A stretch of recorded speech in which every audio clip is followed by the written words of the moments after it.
Je suis accompagné à ce moment de Sue Harvey, chef adjointe de l'Agence de gestion des urgences de Calgary et commandante adjointe de la Force opérationnelle canadienne numéro 2. Nous sommes aussi avec Kit Hoffer, maître chien canine de la Force opérationnelle canadienne numéro 2, et Bailey, également de la Force opérationnelle canadienne numéro 2. Sue, merci de vous être jointe à nous et de prendre un peu de temps pour bavarder avec nous aujourd'hui. Merci de nous avoir invités. C'est merveilleux que vous soyez ici. Nous pourrions peut-être parler un peu de la recherche et sauvetage en milieu urbain de niveau opérationnel lourd de la Force opérationnelle canadienne numéro 2.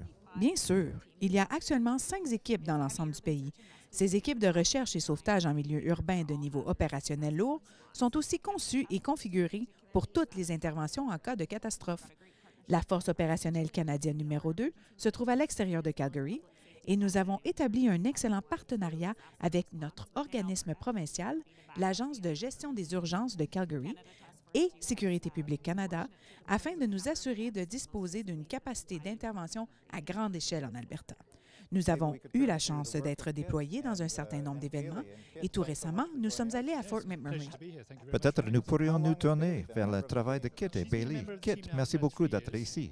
Oui, je suis très heureux d'être ici. Depuis combien de temps Bailey a-t-elle été membre de l'équipe? Elle est membre de l'équipe depuis maintenant 3 ans. Il nous faut environ 18 mois pour que les chiens reçoivent leur certification standard de déploiement.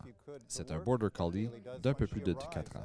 Décrivez-nous, si vous le pouvez, le travail que Bailey accomplit lorsqu'elle arrive sur le lieu d'une catastrophe. En effet, Bailey est une chaîne de recherche et de sauvetage en milieu urbain. Le travail de Bailey fera partie de ceux de l'équipe initiale lorsqu'elle arrive sur les lieux de l'une des catastrophes majeures, l'effondrement d'un immeuble, ce genre de choses. Nous y envoyons Bailey pour qu'elle tente de trouver des personnes vivantes à qui nous consacrons des ressources de sauvetage. Incroyable, je suis certain que Bailey a fait face à une multitude de situations. Oui, il s'agit d'un travail exigeant pour les chiens, c'est certain, mais ils peuvent accomplir beaucoup de choses que nous ne pouvons faire grâce à leur museau, qui est un instrument en lui-même. C'est étonnant la vitesse avec laquelle ils peuvent libérer l'accès d'un immeuble pour nous, ce qui est tout aussi important pour nous que trouver une personne. Quelle est la durée d'une carrière d'un chien comme Bailey?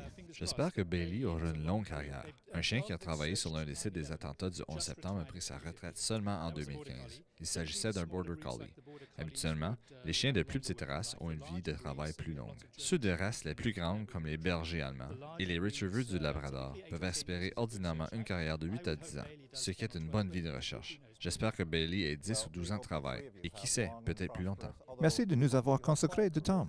Merci de votre intérêt aux forces opérationnelles canadiennes. Merci. Depuis le PRDC à Montréal, mon nom est Jamie Tomlinson, Sécurité publique Canada. Thank you. From RP 17 in Montreal, I'm Jamie Tomlinson, Public Safety Canada.